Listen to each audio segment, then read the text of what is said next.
The world's wealthiest people spend millions protecting themselves from threats most of us will never face. Armed security, private aircraft, encrypted phones, fortified homes, every detail is designed to make them impossible to reach. Yet in April 2018, one billionaire stepped onto a snowy mountain in the Swiss Alps and simply vanished. No struggle, no ransom demand, no body, just silence. Years later, investigators are still asking one haunting question. How does someone with unlimited resources disappear without leaving a single trace? This story is inspired by the mysterious disappearance of German billionaire Karl van Hoebe, whose fate remains unknown and continues to fuel debate and investigation.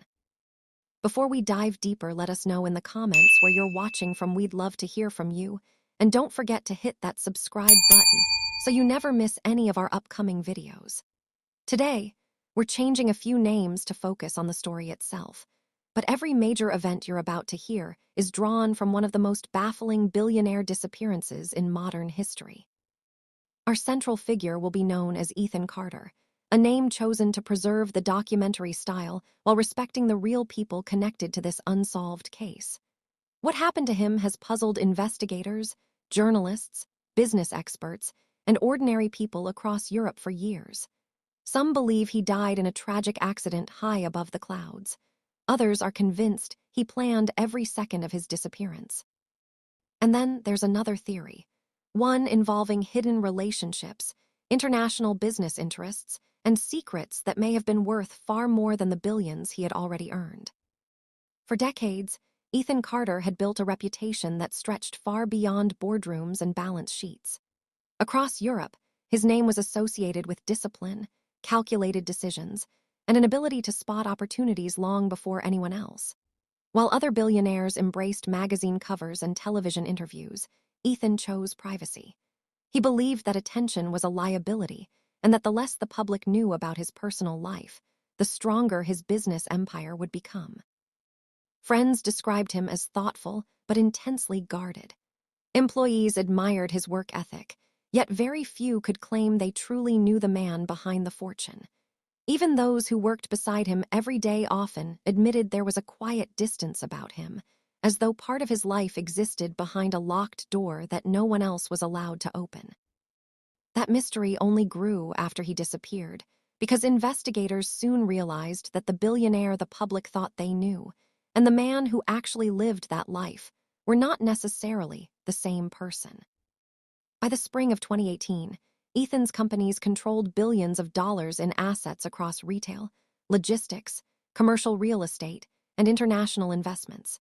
Every week brought meetings with government officials, financial institutions, and corporate leaders. His calendar was planned months in advance, and every hour of his day was carefully organized by a trusted team that had worked with him for years. Missing appointments simply wasn't something Ethan Carter did. If he promised to attend a meeting, he arrived early. If he scheduled a phone call, he answered. His discipline had become legendary among colleagues, which is why the events leading up to his disappearance immediately raised alarm. Only a few days before leaving for Switzerland, several executives noticed subtle changes in his behavior. He appeared distracted during meetings, paused longer before answering straightforward questions, and occasionally stared out of office windows as though his thoughts were somewhere else entirely. No one considered it especially unusual at the time. Running a multinational business came with enormous pressure. Everyone assumed he was preparing for another major acquisition or negotiating a confidential deal. Looking back, those small moments would take on an entirely different meaning. Ethan had always loved the mountains. Long before he became one of Europe's wealthiest businessmen, hiking and skiing had given him something money never could: complete silence.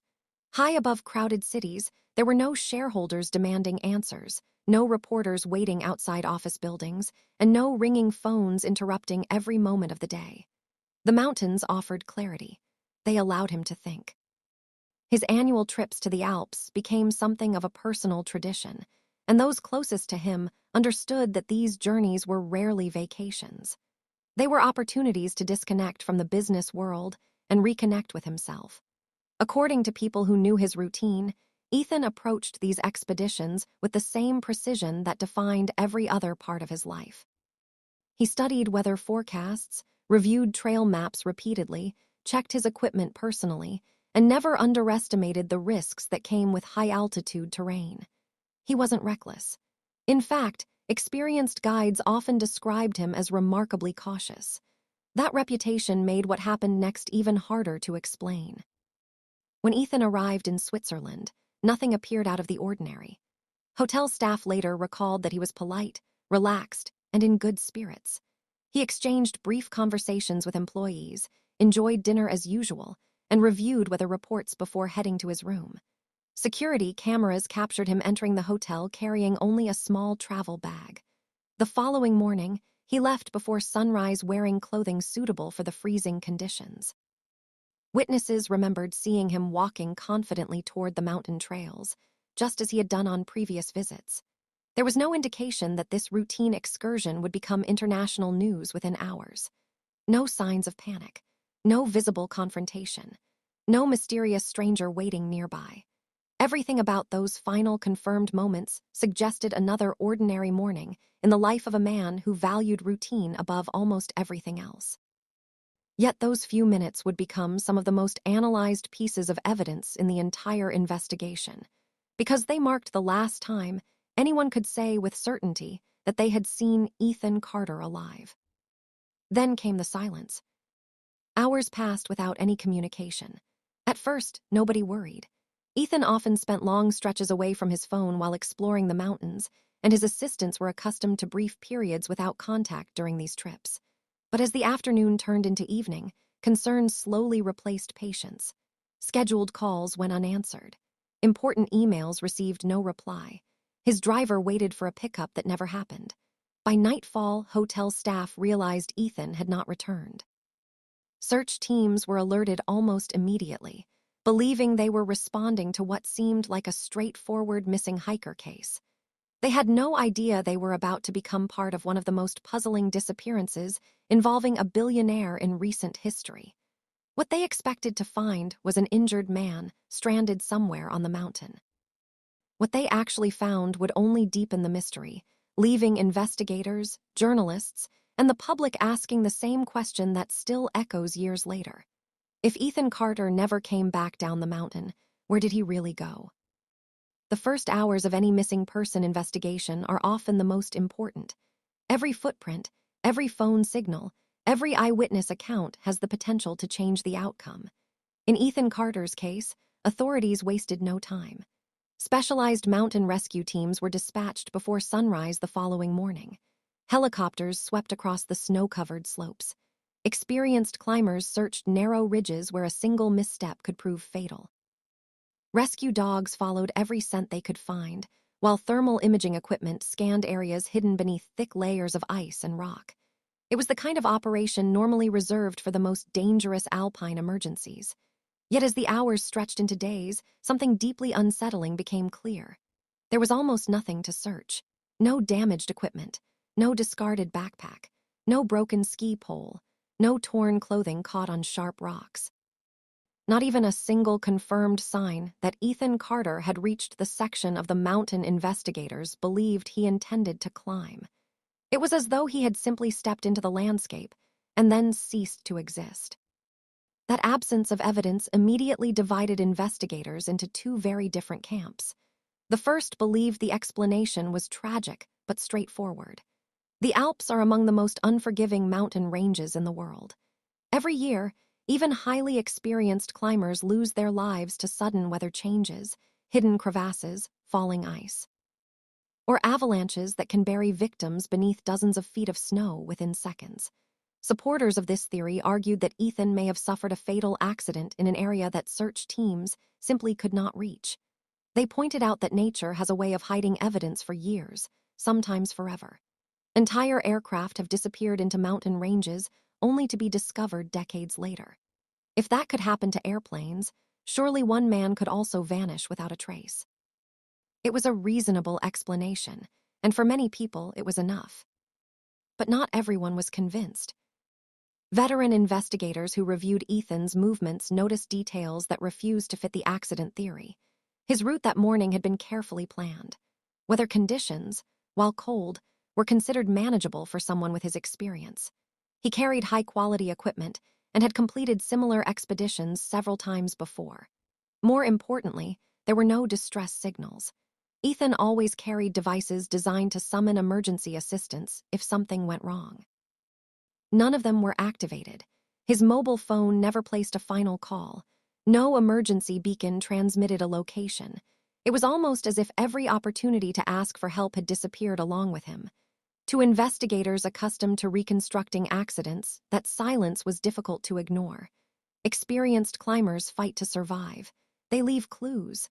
They leave evidence. Ethan Carter left neither. Then another discovery added an entirely new layer to the mystery. When financial investigators began reviewing activity connected to Ethan's businesses, they expected to find everything frozen after his disappearance. Instead, they found an empire continuing almost as though nothing had happened. Executive meetings moved forward. Major investment decisions continued. Sensitive negotiations remained active. Publicly, the company assured investors that operations were stable and that leadership remained confident. That response wasn't unusual. Large corporations are designed to survive crises, but privately, several executives admitted something was deeply wrong. Ethan had been involved in several confidential projects that almost nobody else understood completely. Important files could not be located. Certain encrypted communications appeared to have been deleted shortly before he traveled to Switzerland. Some digital records showed signs of being accessed after he had supposedly disappeared, while others had vanished entirely. Cybersecurity specialists couldn't immediately explain what they were seeing. Had someone inside the company been cleaning up sensitive information, or had Ethan himself erased part of his digital footprint before leaving? Journalists quickly sensed that this story was becoming much larger than a missing businessman. News organizations across Europe began examining every aspect of Ethan Carter's personal and professional life. Television crews gathered outside company headquarters. Financial analysts debated whether his disappearance would destabilize markets. Newspapers published timelines of his final days, while investigative reporters searched for anyone willing to speak about the billionaire behind the carefully controlled public image. Former employees described him as demanding but fair. Business rivals acknowledged his remarkable instincts. Friends spoke of a man who preferred quiet evenings with close family over glamorous social events. Yet almost every interview ended the same way. Each person admitted there were parts of Ethan's life they simply never understood. He protected his privacy with extraordinary determination, and now that privacy had become one of the greatest obstacles to finding him. Then, just as public interest reached its highest point, investigators uncovered information that transformed the entire direction of the case. It wasn't discovered on the mountain. It wasn't hidden inside one of Ethan's offices. Instead, it came from evidence that had been overlooked during the earliest days of the investigation. At first glance, it seemed almost insignificant. But once experts examined it more closely, they realized this single detail had the potential to challenge everything people believed about Ethan Carter's disappearance. If the evidence was genuine, then the question was no longer whether Ethan had died on the mountain. The question became whether someone had been preparing for his disappearance long before he ever set foot in the Swiss Alps. The overlooked evidence came from a source investigators had already examined dozens of times: Ethan Carter's phone records. Initially, there seemed to be nothing remarkable about them. Calls to senior executives, conversations with family members, messages exchanged with assistants arranging meetings for the following week. Everything suggested a man planning to return home, not someone preparing to disappear forever. But forensic analysts weren't interested only in who Ethan had contacted. They wanted to know who had contacted him. Buried among hundreds of routine communications was a single number that appeared only a handful of times over several months. It wasn't saved in his contacts. It wasn't linked to any employee, supplier, or known business associate. Yet each time the number appeared, Ethan either answered immediately or returned the call within minutes. For a man whose schedule was controlled almost down to the minute, that kind of consistency stood out. Tracing the number proved far more difficult than expected. It had been registered through multiple international providers, each leading investigators into another jurisdiction with different privacy laws. Every request for subscriber information seemed to reach another dead end. Weeks passed before authorities finally established that the device had moved between several European countries in the months before Ethan vanished. That discovery immediately raised another question. Was Ethan secretly meeting someone during his business trips, or was someone following his movements across Europe? Investigators couldn't answer either question with certainty, but they now had their first indication that his disappearance might involve someone operating well beyond the borders of Switzerland. As detectives expanded their timeline, they uncovered another unusual detail hidden inside Ethan's travel records. During the year before his disappearance, he had quietly altered several long-established routines. Flights were booked at the last minute instead of weeks in advance. Hotels that had served as his regular destinations were suddenly replaced with smaller, less recognizable locations. On more than one occasion, he instructed his security team to remain behind while he attended what he described only as private appointments. Those instructions surprised people who had worked with him for years. Ethan had always believed that consistency reduced risk. Now he appeared to be doing the exact opposite. His decisions seemed almost designed to make tracking his movements more difficult. Whether he was protecting himself from an unknown threat or protecting someone else's identity remained impossible to determine. Meanwhile, search teams refused to abandon the mountain. As the snow began to melt, rescuers returned to areas that had previously been inaccessible. Drones surveyed steep cliffs. Ground-penetrating radar searched beneath thick layers of ice. Experienced mountaineers volunteered to explore dangerous sections that helicopters couldn't reach. Every discovery raised hope for a few brief moments before leading nowhere. A fragment of clothing belonged to another climber. A footprint had been left days earlier by a rescue worker. Even reports from hikers claiming they had seen Ethan after his disappearance fell apart under closer examination. The mountain continued to guard its silence. Then investigators interviewed someone whose testimony had received very little attention during the first days of the search, a maintenance worker employed near one of the lower cable stations. He remembered seeing Ethan Carter that morning. At least, he was almost certain it was Ethan. According to his statement, the billionaire appeared calm, carrying only a small pack and walking with purpose. But what captured the investigators' attention was Ethan himself. It was the person walking several hundred feet behind him. The witness couldn't provide a detailed description. He couldn't identify whether the individual was male or female. He only remembered that the second person never seemed to overtake Ethan, never called out to him, and maintained almost exactly the same distance for several minutes before both disappeared around a bend in the trail. For weeks, that statement was dismissed as unreliable. Memories formed during ordinary moments often become distorted after major events. But detectives decided to compare the witness's timeline with surveillance footage collected from nearby transport stations. Most of the cameras revealed nothing useful. However, one low-resolution recording captured two distant figures moving in the same general direction at roughly the same time. The image quality was too poor for positive identification. Faces couldn't be distinguished. Clothing details were unclear. Yet investigators could not ignore the possibility that Ethan had not been alone after all. The discovery transformed public discussion almost overnight. Newspapers that had focused on a tragic climbing accident began publishing headlines asking whether the billionaire had been followed into the mountains. Television analysts debated whether the unidentified figure was merely another hiker or someone whose presence had never been intended to become part of the investigation. Former law enforcement officials offered competing theories. Some believed the second figure was irrelevant, pointing out that popular alpine routes often attracted multiple climbers. Others argued the timing was too precise to dismiss as coincidence. Once again, the case seemed to move forward, only to become even more complicated. Then another development pushed investigators into completely unfamiliar territory. Financial crime specialists reviewing Ethan Carter's corporate records uncovered a confidential transaction authorized only days before he left for Switzerland. The amount wasn't extraordinary by billionaire standards, but the destination certainly was.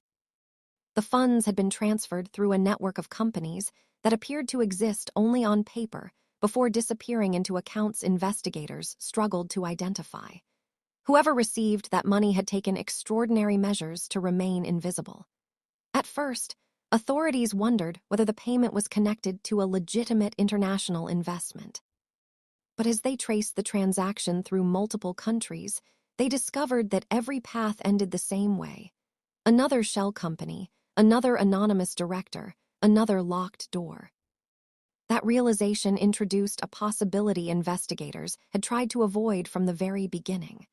What if Ethan Carter hadn't disappeared because of what happened on the mountain? What if the mountain was simply the place where a plan that had been unfolding for months finally reached its conclusion?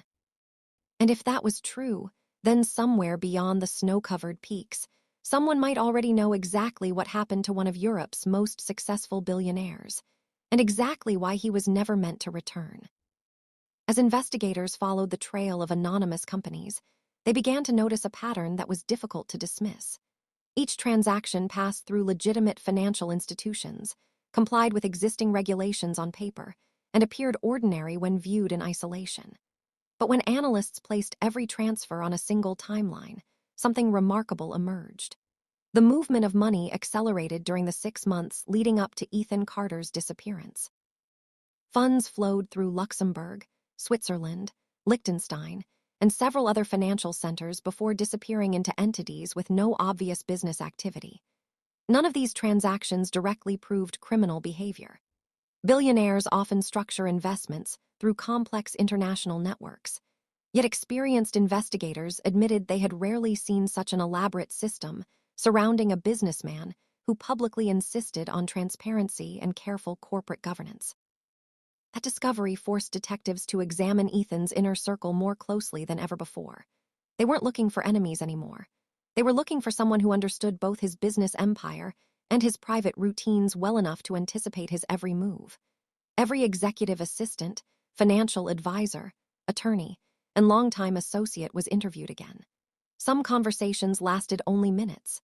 Others stretched across entire days as investigators compared statements line by line. Most people described Ethan exactly as the public already knew him: disciplined, intelligent, demanding, and intensely private. But beneath those consistent descriptions were subtle differences that caught investigators' attention. A few employees mentioned that, during the months before his disappearance, Ethan had become unusually cautious about discussing certain business matters over the phone. Others recalled meetings that ended abruptly whenever unfamiliar names were mentioned. One senior executive remembered Ethan pausing during a presentation, staring at a financial report for several moments before quietly saying, "If these numbers are accurate, someone has been lying for a very long time." No one in the room understood what he meant. At the time, the comment seemed connected to routine accounting concerns. Large corporations regularly uncover discrepancies that are later explained through audits or reporting delays. But after Ethan vanished, investigators returned to that meeting with fresh eyes. They obtained the presentation materials, interviewed everyone present, and reviewed internal correspondence surrounding the discussion. What they discovered was unexpected. The financial report Ethan had questioned could no longer be found in its original form. Digital copies had been modified after the meeting, while earlier versions had disappeared from company servers. Cybersecurity specialists eventually recovered fragments from archived backups, revealing that several figures had indeed changed. Whether those changes resulted from ordinary accounting corrections or deliberate manipulation remained unclear. What mattered was that Ethan had noticed something significant enough to interrupt an executive meeting, and shortly afterward, he was gone. While corporate investigators focused on financial records, another team continued examining Ethan's personal life. Publicly, he projected confidence and stability, but private correspondence painted a more complicated picture. Emails recovered from secure devices showed a man carrying enormous responsibility. Ethan often reminded colleagues that success created obligations extending far beyond profits. Thousands of employees depended on decisions made inside his offices every day. Suppliers, pension funds, charitable foundations, and entire communities relied upon the companies he had built. Friends later recalled that he rarely spoke about money itself.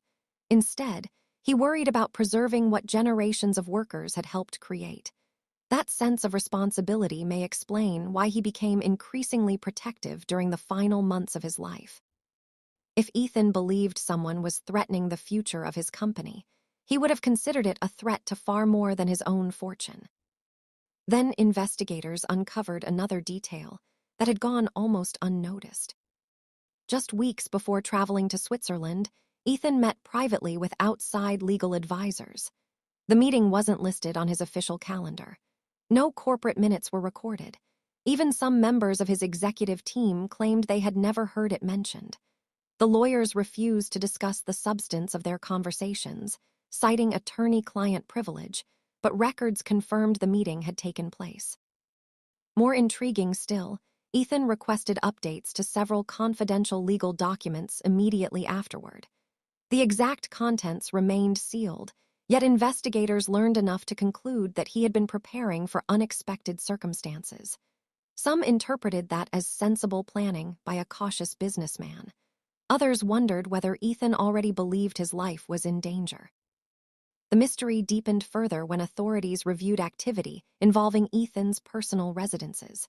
Security systems recorded no unauthorized entries. Staff members reported nothing unusual. However, one longtime house manager remembered a conversation that refused to leave her mind. A few days before leaving for Switzerland, Ethan stood in his study looking at family photographs arranged across a bookshelf. After several moments of silence, he reportedly smiled and said, "Sometimes protecting the people you love means letting them believe things that aren't true." At the time, the comment sounded philosophical, almost reflective. Only after his disappearance did those words begin haunting everyone who heard them. What exactly had Ethan meant? Was he speaking about business, his family, or himself? Investigators debated that single sentence for months because it seemed to support completely different theories. Those convinced Ethan staged his own disappearance believed he was preparing loved ones for an absence he could never explain. Those favoring foul play argued he may have discovered information so dangerous that he chose to shield his family by keeping them unaware of what he had uncovered. Neither interpretation could be proven, yet both pointed toward the same unsettling conclusion. Ethan Carter may have known far more about the events leading to his disappearance than anyone realized. Then, nearly a year into the investigation, authorities received information from an unexpected international source. It wasn't a witness from the mountain. It wasn't another financial institution. It came from intelligence shared across borders after investigators noticed similarities between Ethan's case and another confidential inquiry already underway elsewhere in Europe. The details were highly sensitive, and only a small group of officials were permitted to examine the material. But those who did reportedly reached the same conclusion almost immediately. If the information was accurate, Ethan Carter's disappearance was no longer an isolated mystery. It could be connected to something much larger than one missing billionaire. The information shared with investigators was handled with extraordinary caution. Officials refused to discuss its contents publicly, and for good reason. Intelligence reports are often built from fragments, financial records, intercepted communications, anonymous tips, and observations that may point investigators in the right direction without ever becoming courtroom evidence. Still, those who reviewed the material agreed on one point. Ethan Carter's disappearance could no longer be examined as a simple missing person case. Too many unusual events had occurred in the months leading up to that morning in the Swiss Alps. Too many questions remained unanswered. And perhaps most troubling of all, several individuals connected to Ethan's business affairs had quietly changed their behavior after he vanished, even though none of them publicly acknowledged doing so. One executive unexpectedly resigned only weeks after the search began, citing personal reasons. Another relocated to a different country without announcing the move to longtime colleagues. A financial consultant who had worked with Ethan for years declined every interview request and withdrew almost entirely from public life. None of these actions proved wrongdoing. People respond to stressful events in different ways, yet detectives found the timing impossible to ignore. They carefully reconstructed every meeting, every email, and every business decision involving these individuals during Ethan's final year. Their goal was not to confirm a theory, but to eliminate one. Instead, each new discovery seemed to create another layer of uncertainty. Meanwhile, the mountain itself continued to give investigators almost nothing. As another season passed, search teams returned once again, changing whether conditions might reveal evidence hidden beneath ice and snow. Areas that had previously been impossible to reach were searched meter by meter. Professional climbers descended dangerous cliffs. Geological experts examined crevasses that could conceal objects for decades. Every mission ended with the same disappointing conclusion. There was still no confirmed trace of Ethan Carter. No equipment, no clothing, no biological evidence, nothing that could establish where his journey had ended. For experienced rescuers, that absence remained one of the most extraordinary aspects of the entire case. Even in the harshest mountain environments, accidents usually leave behind a story that nature cannot completely erase. Ethan's story remained unwritten. As public fascination grew, independent journalists began conducting investigations of their own. Some focused on Ethan's business empire, while others examined his personal relationships.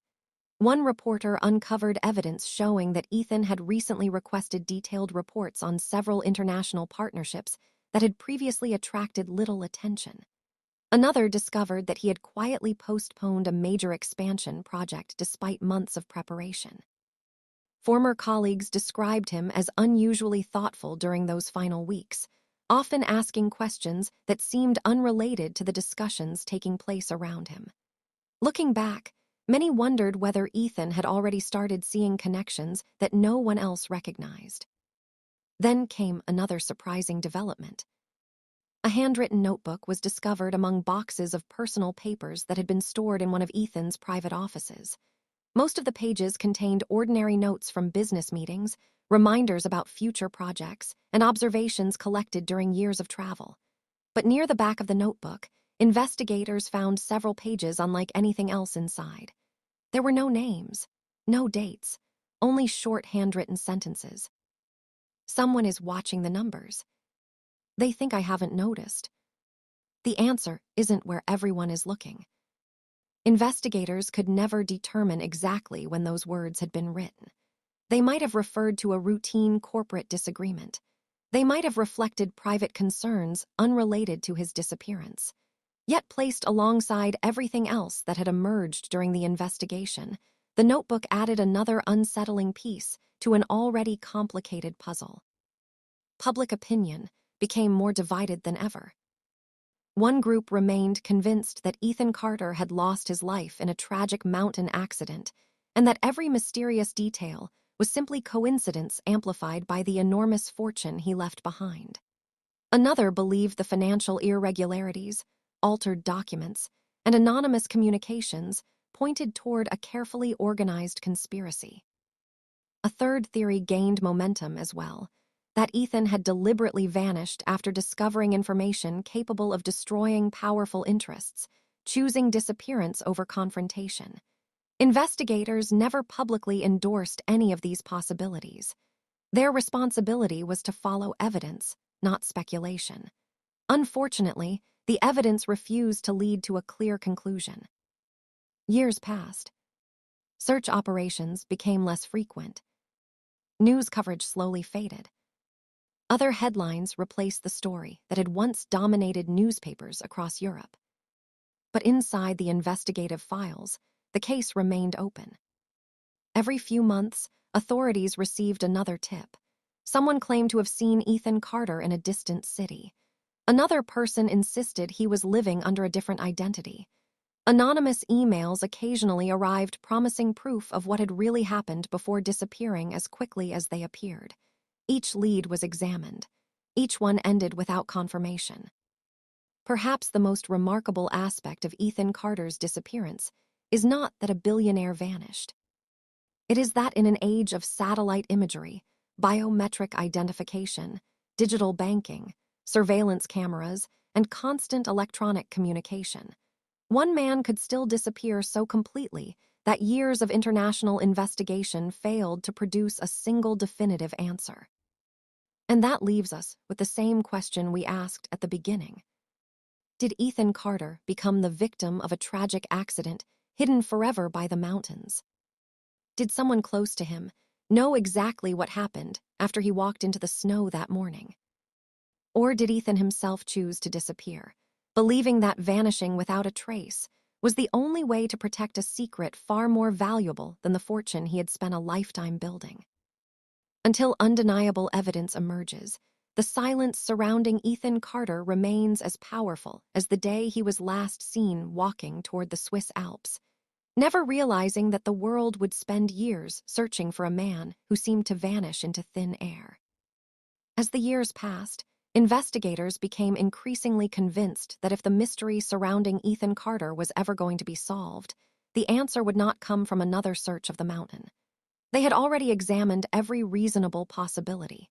Instead, they began looking backward, revisiting decisions Ethan had made months, and even years, before his disappearance. They believed the key wasn't hidden in the snow. It was hidden in his past. One team focused entirely on Ethan's business dealings during the final 2 years of his life. Thousands of contracts were reviewed. Millions of emails were indexed. Every acquisition, merger, and confidential negotiation was placed onto an enormous timeline that stretched across an entire investigation room. At first, the information looked overwhelming. There were countless meetings, investment proposals, and international partnerships. But as analysts connected one event to another, they noticed something unusual. Beginning roughly 18 months before Ethan vanished, he had quietly begun rejecting several extremely profitable business opportunities. These weren't risky investments or failing companies.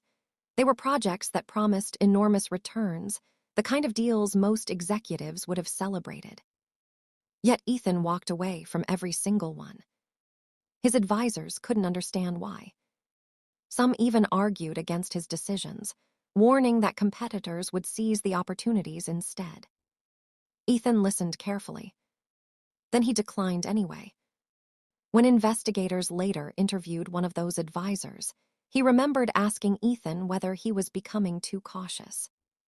According to the advisor, Ethan paused for several seconds before answering. "If the numbers look too perfect," he reportedly said, "someone wants you to stop asking questions." Those words meant very little at the time. Now they meant everything. Investigators returned to each of the rejected deals, examining not only the companies involved, but also the people behind them. Several businesses were entirely legitimate. Others, however, had ownership structures so complicated that tracing the true beneficiaries became almost impossible. Layers of holding companies stretched across multiple countries, each leading to another corporation registered under different directors. Financial crime specialists described it as a maze deliberately designed to hide whoever ultimately controlled the money. Was Ethan beginning to uncover that maze? Or had he simply grown suspicious of how modern international finance operated? No one could answer with certainty. But detectives no longer believed these discoveries were random coincidences. Around the same time, investigators received permission to examine Ethan's personal handwritten journals, something his family had initially been reluctant to release. Unlike the notebook containing cryptic observations, these journals covered years of private reflections. They revealed a man who constantly questioned himself despite his extraordinary success. Ethan often wrote about responsibility, leadership, and the loneliness that accompanied enormous wealth. He admitted that success had gradually reduced the number of people whose advice he truly trusted. Every promotion created more distance. Every business victory made it harder to know who genuinely cared about him and who cared only about what he controlled. One entry captured investigators' attention more than any other. It had been written only weeks before his trip to Switzerland. "I've spent my life learning how to build an empire. No one teaches you how to know when your own empire begins hiding things from you." The sentence offered no names, no explanation, no context. Yet detectives immediately compared it with the altered financial reports, the deleted files, the anonymous phone number, and the secret legal meetings. For the first time, those isolated discoveries appeared connected by a common thread. Ethan Carter wasn't simply managing a business. He may have been trying to understand whether someone inside it had already taken control without him realizing it. That possibility changed everything. Investigators quietly re-examined several executives who had already been interviewed multiple times. They weren't accusing anyone of involvement in Ethan's disappearance. Instead, they wanted to understand whether important information had been overlooked during the earliest stages of the investigation. Human memory changes over time. Details once considered insignificant often become meaningful when viewed alongside new evidence. One executive suddenly remembered something that had seemed too ordinary to mention years earlier. Just days before leaving for Switzerland, Ethan had canceled a meeting at the last minute. That alone wasn't unusual. What happened next was, instead of asking his assistant to reschedule, Ethan insisted that no replacement meeting should ever be arranged. He simply crossed the appointment off his calendar. When asked why, he reportedly smiled and said, "If everything goes well, we won't need this meeting anymore." No one questioned him. Looking back, investigators wondered whether Ethan expected to resolve a problem during his trip, or whether he believed events would soon make the meeting unnecessary for another reason entirely. Then another overlooked detail resurfaced. During the original search of Ethan's office, investigators had collected every electronic device they could locate. Years later, advances in digital forensic technology allowed specialists to recover fragments of data that had previously been unreadable. Among the recovered files was part of an encrypted document. Most of it remained, corrupted beyond repair. Only one short sentence could be reconstructed. "They already know I'm looking." That single sentence sent investigators back through thousands of pages of evidence. Who were they? What had Ethan been looking for?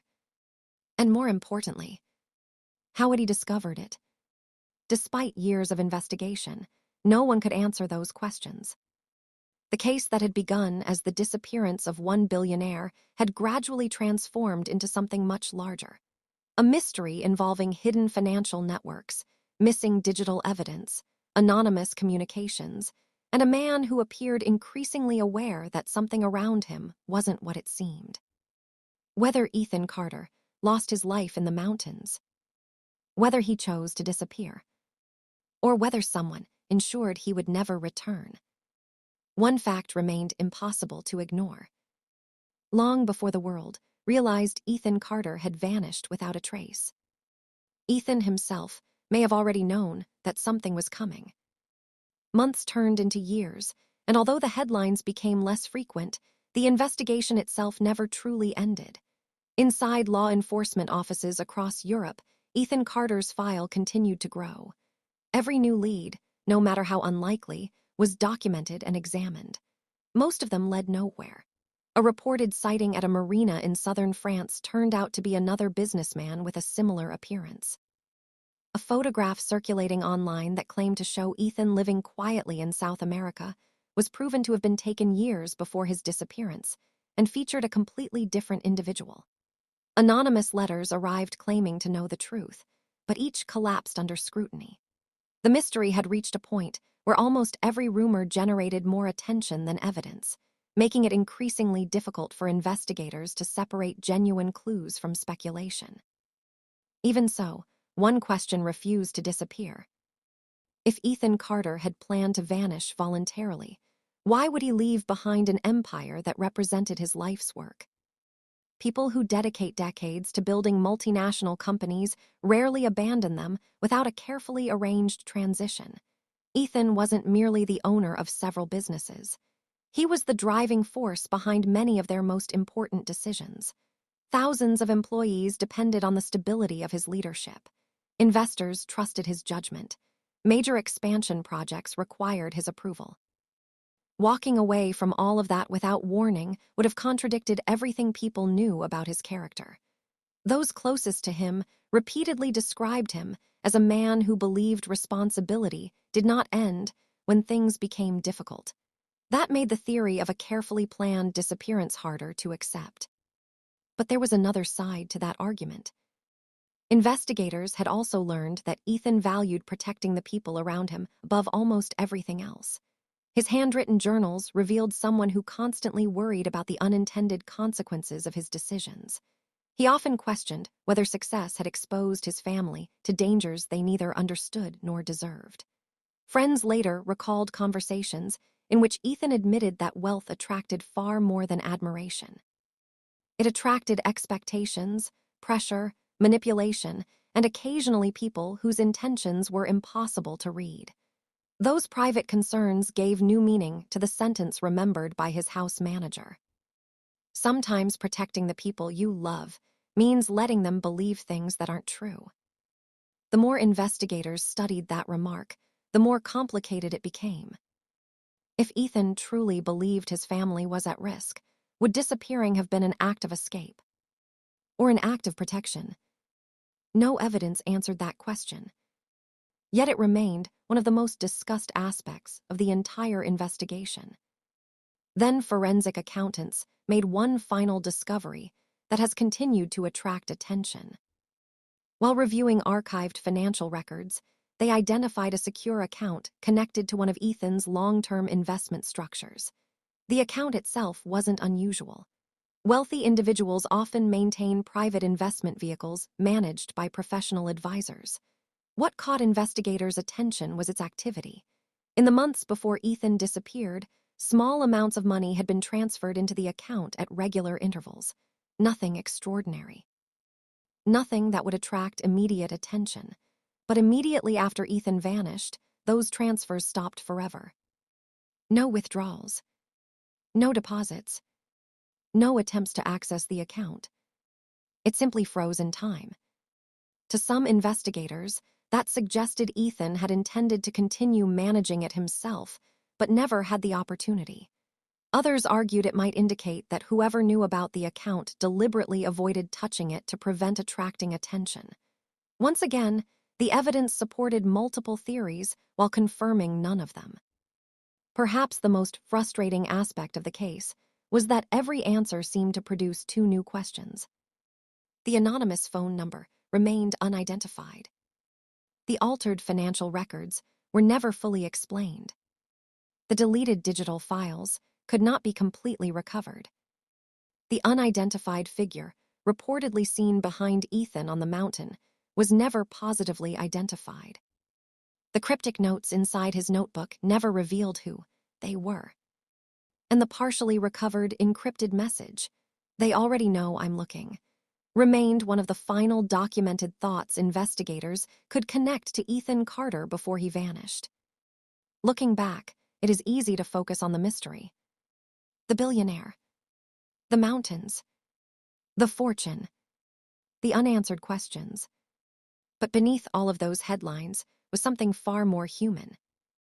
A man who spent his entire life solving impossible business problems suddenly became the center of a mystery that no amount of money could solve. Helicopters searched. Experts analyzed data. Governments cooperated across borders. Financial specialists traced international transactions. Digital forensic teams reconstructed damaged files.